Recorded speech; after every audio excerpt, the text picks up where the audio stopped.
Support for this episode comes from US Med.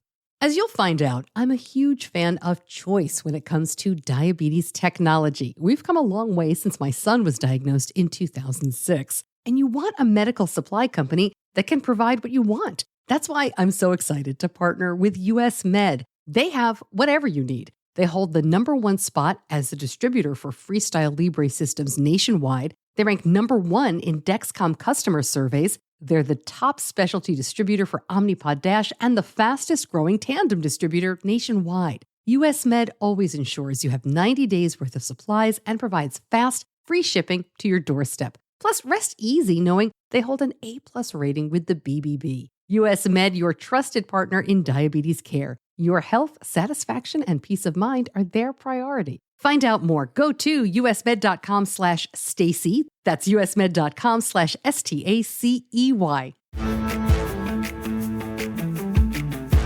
Today on Diabetes Connections Type 2, let's talk about diabetes distress and how to manage it. Not sure what diabetes distress even means? Well, my guest is Dr. Bill Polonksy, a diabetes psychologist who has an incredible message around mental health and diabetes. He'll explain how addressing the real-life emotional aspects of this condition is critical for long-term health. He's also got a paid study you can take part in. It's all around CGM, so we're going to explain a term you'll hear a lot around continuous glucose monitoring, and that is MARD. This podcast is not intended as medical advice. If you have those kinds of questions, please contact your healthcare provider. Hello and welcome to Diabetes Connections Type 2. I'm your host, Stacey Sims. Happy New Year. The first episode of a new year is always a little tricky. I've hosted a diabetes podcast since 2015, but this is my first show centered around Type 2. And I say it's tricky because people are looking for diet and exercise quick fixes this time of year. And I got to tell you, if I did a show like that, I'd probably get a lot more downloads. But I think mental health is just as important, maybe even more important. And I promise you're going to love Dr. Polonksy. I hope he's okay with me saying this. He's sort of like the Mr. Rogers of the diabetes world. And I mean that as a very high compliment. This show is all about being real with diabetes and giving you information you can really use. So let's jump in with just a minute of some facts. This week, I want to talk about MARD, M-A-R-D. Now, this isn't just a diabetes term, but when we talk about CGM, and we're going to talk about it a lot this year, it's a term that comes up. It stands for mean absolute relative difference, and it's all about accuracy. MARD represents the difference between fingerstick calibrations and CGM sensor glucose values. So a lower MARD is better. For example, a fingerstick reading of 150 and a sensor value of 120 represents a MARD of 20%. Dexcom G7 and Abbott Freestyle Libre 3 have the lowest MARD of CGMs out there right now, with the Dexcom just over 8 and the Libre 3 just under 8. Now, for perspective, I found a write-up from Integrative Diabetes Services from back in 2014, and I'll link that up so you can kind of read the state of CGM back then. And the Medtronic Enlite had a MARD of more than 18%, and the Dexcom G4 had a MARD of 12.6. So things have changed. The lower MARD and better accuracy means CGM systems are now used for insulin dosing and medical decisions. This is a really good thing to keep in mind when you hear about non-invasive CGMs. There's a lot of this in development. You hear, especially about the Apple Watch, which, they're working very hard to get glucose readings from that. Anytime you want to know how accurate something is, see if there's any indication of MARD. See if there's any indication of any clinical trials. But the MARD will tell you if it's accurate enough to make a difference. And again, the best CGMs on the market right now are just over and just under 8% MARD. Lots more information in the show notes. You can also just go to diabetes-connections.com, click on this show, Diabetes Connections Type 2, and look for the episode homepage. I've got a write-up for every episode with links for you there. And my guest this week is Dr. Bill Polonksy, a licensed clinical psychologist and certified diabetes educator. He is an associate clinical professor in psychiatry at University of California, San Diego, the author of many books, including Diabetes Burnout, What to Do When You Can't Take It Anymore, and he is the president and founder of the Behavioral Diabetes Institute. Now, BDI is dedicated to helping people with diabetes live long, healthy, and happy lives. And they have a lot of information. I'm going to link up much more about the Behavioral Diabetes Institute in the show notes. And of course, he's going to talk about the study that he is looking for people to take part in. And that link will be there as well. Our conversation right after this. I heard about AG1 from another podcast. It has nothing to do with diabetes. It was a tech and business podcast. And I thought, all right, I don't like taking vitamins. I'm just never good at remembering to take those pills. And AG1 replaces your multivitamin, probiotic, and more in one simple, drinkable habit. We ordered it, and my husband likes to just put it in water, and he drinks it almost every day. I prefer it in a smoothie. And with just one scoop, I get the nutrients and gut health support that helps my whole body thrive and covers my nutritional bases. I like that AG1 is delivered monthly. I don't even have to think about it. Anything I can take off my list, I like. So if you want to take ownership of your health, it starts with AG1. Try AG1 and get a free 1-year supply of vitamin D and 5 AG1 travel packs with your first purchase. Go to drinkag1.com/Stacy. That is drinkag1.com/STACEY. Check it out. Dr. Polonksy, thank you so much for joining me. It's always a pleasure to talk to you. I'm so glad you could make some time. Stacey, I'm so glad to be here. I'm always happy to chat with you and be on part of your podcast.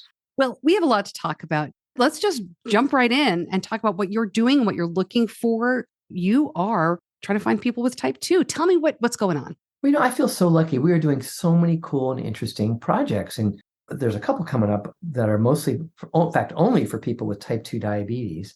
And they're really about this idea, maybe we'll get into this, about what makes managing diabetes so difficult, especially for people with type 2. And oh my God, we know there's a long list of things that can make it tough. But one of them that we don't pay enough attention to is that we're dealing with a disease that's invisible. We know that high blood sugars don't hurt. High blood pressure, can't really feel it, despite what people think. High cholesterol, who knows, unless you measure it. And so it's really easy for people to kind of kick back and say, yeah, I know it's a serious problem. And when something falls off, I should really get to work on this. But it's super easy just to let it go. And so much of all the work we do is try to figure out, how do you help people make the invisible visible? And what can we possibly do that can make a difference? And understand how the tools that we can use can really make a difference.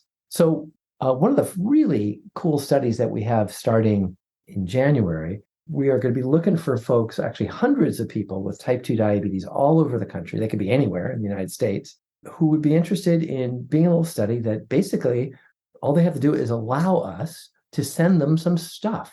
For some folks, are going to be sending them a new glucose meter, and with free supplies for, I think it's 3 months. And for other people, part of that same group, we're going to be sending them free continuous glucose monitors with free supplies for 3 months. And we're going to be asking people to fill out a couple questionnaires before they start, all online, and a questionnaire when they're done 3 months later. And that's kind of it. Oh, and then we'll be actually paying people to fill out our questionnaires on top of it. So it's not the world's most difficult study. It's allow us to send you some stuff, fill out some questionnaires for us, allow us to pay you to do so. You don't even have to get up. So, and we're doing a whole lot of other studies, but that's the biggie that we're really want to focus on and make sure we enlist all the people we need for a study this January. Before we go any further, and I probably should have started with this, the Behavioral Diabetes Institute. In my world, everybody knows who you are and what you do. But with the new show, let's just explain that for a moment, if you don't mind. My God, you're so right. I forgot about all that. So I should say, hi, Stacey. Those of you listening, my name is Bill Polonksy. I am, in fact, a diabetes psychologist. I've been a diabetes psychologist for, I can't believe it, 35 years. And it's really been my honor and pleasure to have met, so many wonderful folks living every day with diabetes, both type 1 and type 2, who've taught me so much. And I have a couple hats I wear. I'm professor at the University of California here in sunny San Diego. And more importantly, for our purposes, I'm president of this nonprofit called the Behavioral Diabetes Institute. And it is through our nonprofit that we run all these really fun research projects like the one we just talked about, and I can talk more about. I don't know, I could tell you more, but how's that for a start? That's a great start. I would be interested in, and I know you've been doing this for a long time, and there's a lot of information, but what kind of things have you learned over that time, especially focusing on type 2, if you don't mind? But I mean, are there any, like you said, it's invisible. it's hard. It just seems like there's this disconnect between how serious type 2 diabetes is and the public perception of the people who live with it. Yeah. And I think we've caused so much harm by blaming people for getting type 2 diabetes, right? We've always sort of equated it with, if you hadn't had all that sugar, or if you hadn't gained a lot of weight, so you have type 2 and it's kind of your fault and good luck. And we know now, I mean, again, not just my opinion, the scientific evidence is very clear. That ain't the way it works. And in fact, let me invert it by saying it this way. We know that the majority of people in the United States who are significantly overweight right now will never develop type 2 diabetes. And it doesn't really matter how much they eat. And it's because they don't have the gene. And we know that type 2 diabetes has a very, very strong genetic component. That's why most people with type 2 diabetes can probably tell you about some parent or grandparent or brother or sister or their kids who also have type 2 diabetes. Doesn't mean you can't do anything about it. But again, it's so much of this blaming and shaming for people for getting this disease that's really not fair. It doesn't mean there isn't something you can do about it. It doesn't mean there aren't other factors like, that we live in this crazy environment where we're all overfed, which is certainly a contributor. So there's more stuff. But so certainly a biggie has been our understanding and our efforts at removing all this shaming and blaming has got to be number one. And I'm going to mention one more thing. If you go right ahead. And I think it's kind of related to the shaming and blaming. But the other thing that's really important about how we treat type 2 diabetes in America, we don't just blame and shame people for getting it. We also abandon people with their diabetes. Sort of like, well, it's your fault and you have it. And, here's a couple of brochures to read. And, good luck. You should probably take care of that. So we leave people in the lurch. And we know most people never make it to a diabetes education program. We know, again, busy physicians often just don't have the time or the knowledge actually to really help people to learn what they need to learn and know what they need to know. It's so unfair the way we treat diabetes. We treat it as if it's not particularly that urgent. In other words, the healthcare system that treats it the same way I think many people feel, which is like, it's not that important. They told me it's an important, serious disease, and I'll get to it later. And it's that lack of urgency that leads to so many people running into unnecessarily tons and tons of scary, terrible complications that don't have to happen. Yeah. The study that you mentioned, sending either glucose meters or continuous glucose monitors, can you share a little bit more about what you're researching? Yeah. Well, we're not asking them to do anything, actually. We're asking them we want to send you this stuff and we hope you'll use it. But the purpose of our questionnaires is to understand how does having access to glucose monitoring, either a nice, shiny new regular old glucose monitor, which is the newest kind, in free supplies, and or having a continuous glucose monitor, we want to know how it affects people. How does it affect how you feel about diabetes? Does it affect your quality of life? Does it affect how you think about diabetes? Does it affect what you do? Does it lead people to say, oh, maybe I will sign up for a diabetes education program. Maybe I'll start making some small changes in how I eat or physical activity. So we're just looking at, without doing much of anything other than providing them with devices, saying, let's see how this affects you. And it really affects, how you think, feel, and act.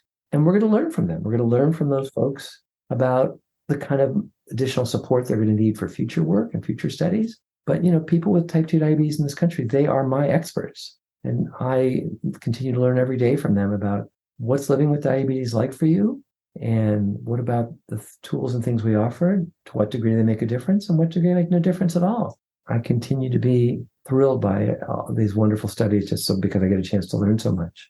Well, and to that end, I'm sure that there are people listening. I know a lot of these folks because I've talked to them, and as you have as well, and they'll say to you, I know it's genetic, and yeah, it's not because I eat too much sugar all the time. But at the same time, Bill, I did do this to myself. I love carbs. I've just got to have more self-control. Like, I can really do this. What you've said makes a lot of sense, but I think some people still view that as kind of, well, he's just wanting me to feel better about myself. Like, he wants me to have an excuse so I don't feel that bad, because nobody should feel bad these days. Can you share a little bit about why, well, that's not really what's going on?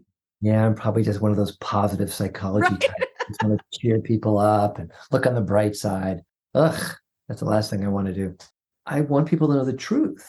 I mean, we know if you look on the internet about type 2 diabetes, there are so many charlatans and so much stupid and terrible things people are saying. And sometimes they're stupid. Sometimes they're just old. Like, oh yeah, that was true 30, 40 years ago when we didn't know very much. But the evidence is pretty clear, that genetics plays a big role. It's not the only thing, right? We know it's genetics plus one's personal actions, the environment you're in, et cetera, et cetera, et cetera. I mean, I wish it wasn't true. We know that willpower isn't really an answer to anything. I wish it was. I mean, I still meet people. I mean, I have physician colleagues who think, oh, I should be able to manage my own weight or manage my own type 2 diabetes because I should just use more willpower. And I wish it was true. It is not. We know there are behavioral techniques and things that we can help people, but that we call it, like environmental architecture, or there's cues you can use. I mean, one of the biggest drivers of behavior, positive or negative, for anybody, is convenience. Here's an example. If someone joins the YMCA or a fitness center, and we look at studies that say, okay, how often does that person actually go to that fitness center? And what drives whether or not they actually ever go on a regular basis? It's pretty clear that the biggest driver is, well, how far away is it from your house? I mean, that's it. And we forget about just convenience, driving what you're going to nosh on late at night, and, it's whether you're going to take a walk after dinner. And we don't take advantage of how we can manipulate a system and our own environment to make things we think we should be doing more convenient and to make things that are working against us less convenient. I just think of all the people I meet, who I still remember this one lady, who struggle around.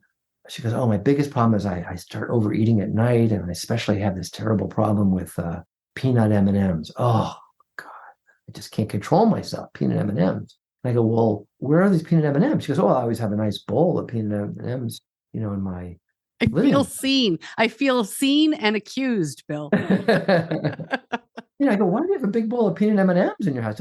Don't you live alone? And she goes, well, yeah, but I was told you should always having something nice out for guests. She thought she had a willpower problem because she was eating all these peanut M&Ms every night. Are you kidding? Get rid of that bowl. I think I told her to give me the peanut M&Ms. But so we'd have to think more cleverly. And you can see once the shame and blame goes away and you can start thinking a little more clearly about this and realize we can harness the power of our environment to support our best efforts, then you can really make some significant and positive inroads. So it's doable. I mean, we know with good care and effort, odds are good you can live a long and healthy life with diabetes, whether that's type 1 or type 2. The evidence is completely overwhelming. And yet so many tragic things are happening because we're not really applying ourselves and supporting people to take advantage of what they need to be able to do. I've heard you talk a lot about diabetes distress. Does that only apply to type 1? Can you share a little bit about how it may be applicable to this audience? It can be pretty tricky to travel with insulin, especially if you're going somewhere very cold or somewhere very hot. We have found something that really works well for us, and that is the ViviCap from Tempramed. It keeps your insulin at the exact right temperature, even in the extreme heat or cold, and it works for any insulin pen. Super simple. You just take the cap off your insulin pen and you slide the ViviCap on. No batteries, no charging, no water or ice packs. It lasts for years and gives you 24/7, 365 protection because insulin is very temperature sensitive. ViviCap has a 30-day, 100% money-back guarantee, and it's got a 2-year warranty. Find out more. I've got a link in the show notes for you, or you can go to diabetes-connections.com and click on the Tempramed ViviCap logo. Of course.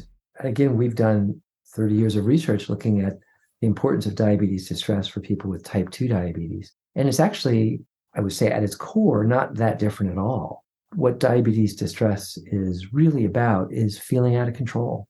I just feel like my actions don't seem to make a difference. I don't feel like I can have much of an effect on whether this disease is going to get me or not. It's a sense of hopelessness and despair and frustration.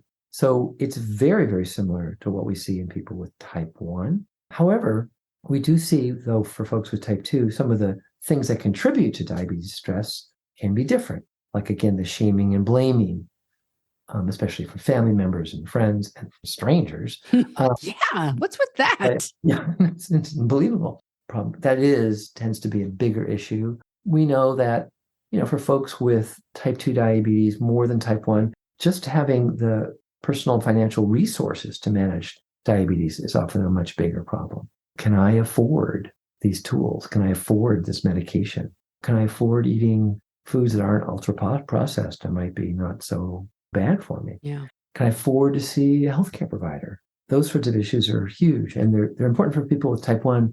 We find that they're even bigger for folks with type 2.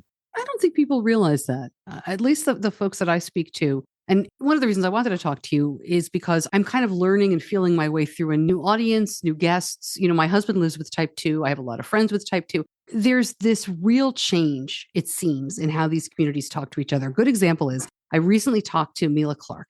She was misdiagnosed with type 2. She lives with LADA, with latent autoimmune diabetes in adults, which is kind of a slow-moving type 1, very much layman terms there. She said that with type 2, the doctors weren't listening to her. Her friends were kind of blowing her off and not really taking things seriously. As soon as she had that other diagnosis, oh, I'm encouraged, I'm embraced, I'm getting what I need. It just seems like it's such an uphill battle for people with type 2 that the way that I'm finding they speak to themselves is tough. So in these interviews that I've started doing, I want to say to everybody I'm talking to, like, you need to talk to somebody like Dr. Polonksy. Like, we need to get the message out more that it's not that you can't have any control, but I don't know. I guess what I'm just saying is I agree with everything you've said, but how do we change it? How can we in the community, how can we as not psychologists, so, what can we do to help folks talk about this in a way that isn't full of blame and shame?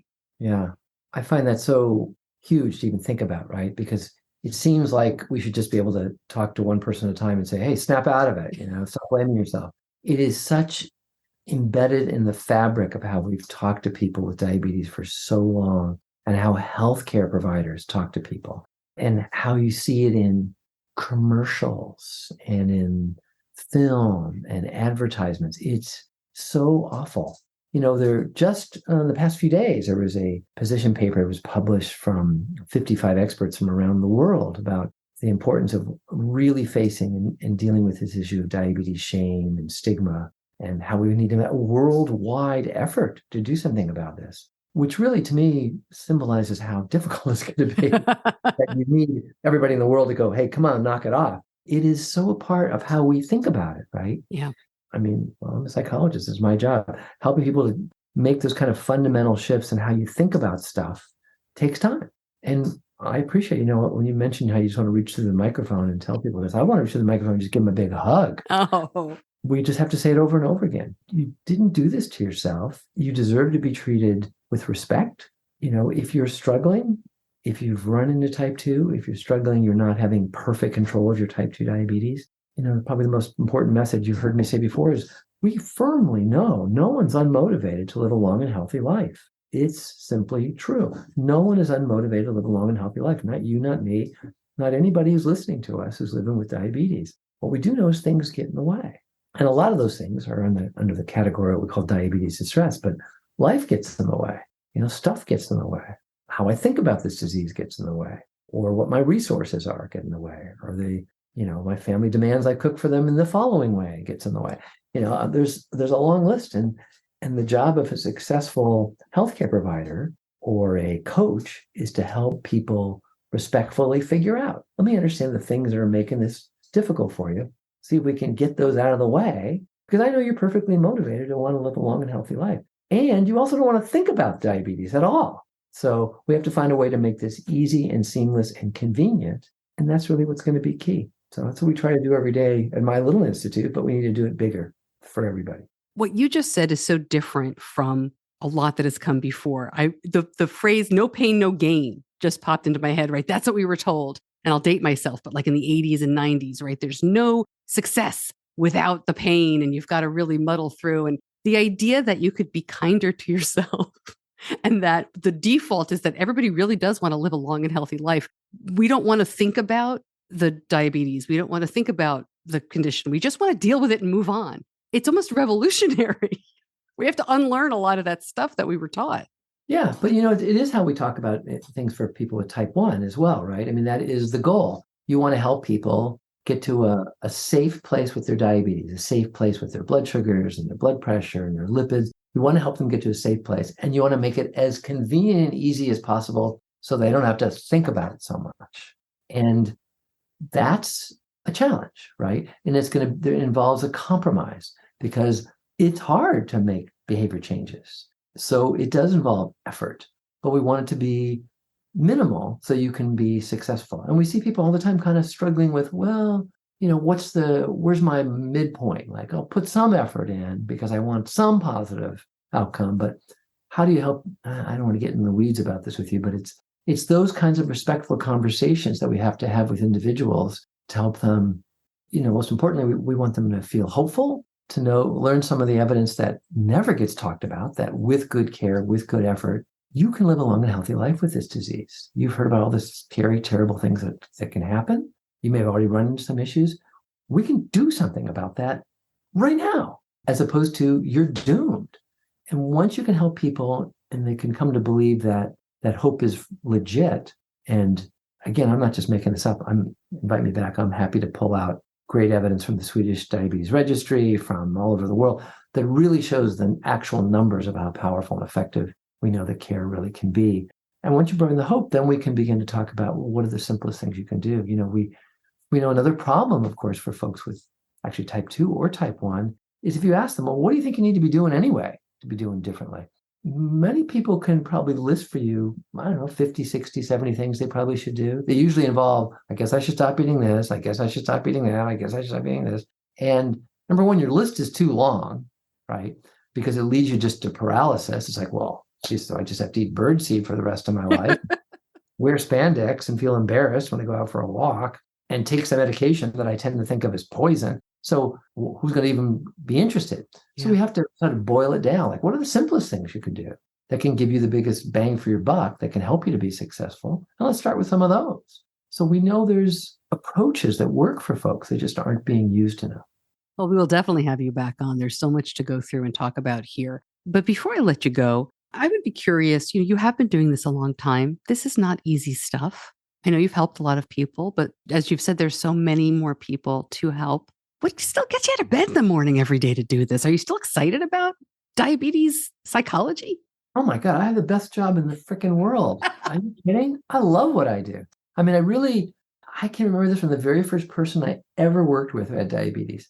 It is an honor for me that people are willing to tell me their stories and to talk about what's working for them, what's not working for them, how aggravated and frustrated they are. I just feel honored by that.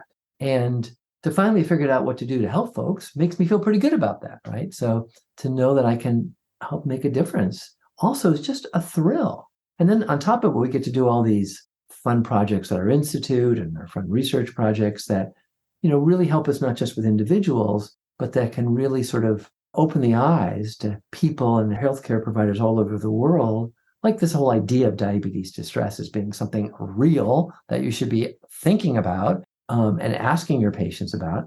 Are you kidding? I love my job. Why would I ever retire or ever do anything else? This is so fun. I want everybody who has type 2 diabetes, especially if you're to some degree out of control with your diabetes, especially with your blood sugars, you should think about seeing if you might meet criteria for being in our cool new study. So all you have to do, this is super easy, just come to our website and you're going to see a little box right in the front page. It says, new study, blah, blah, blah, blah, blah. And it'll give you all the information you need. So just come to our website, which is www.behavioraldiabetes.org. If you can't spell it, I don't know what to do. I'll help you. We'll put it in the show notes. The link will be All there right. for everybody to find out. Dr. Polonksy, thank you so much as always. You have helped me in ways you probably don't even know over the years. My favorite was when I went to a conference and you basically said, I'm not doing a presentation, we're having a bitch session. And everybody complained about diabetes and I watched and I was amazed at how great everybody felt when they left. And we learned stuff too from that. I don't know how you did that. It's always fun. It was amazing. Thank you so much. Sure. Much more information about Dr. Polonksy, the BDI, and the paid study on the show notes. Please check it out and take part. Studies like this are so important. They can lead to, better science and better insurance coverage. That's a big one for a lot of these studies and all sorts of good stuff. And hey, this is a paid one as well, so please check it out. I have another quick ask of you. If you like this podcast, please share it. Tell somebody about it. Word of mouth is really the best way to spread the word about an independent show like this. So I really appreciate it. Ratings and reviews definitely help if you're listening on a podcast app and you want to do that real quick. But honestly, the best thing you can do is tell somebody else about it. Share it on social media or just tell a friend. Thank you, as always, to my editor, John Buchanan from Audio Editing Solutions. And thank you so much for listening. I'm Stacey Sims. I'll see you back here soon. Until then, be kind to yourself. Diabetes Connections is a production of Stacey Sims Media. All rights reserved, all wrongs avenged.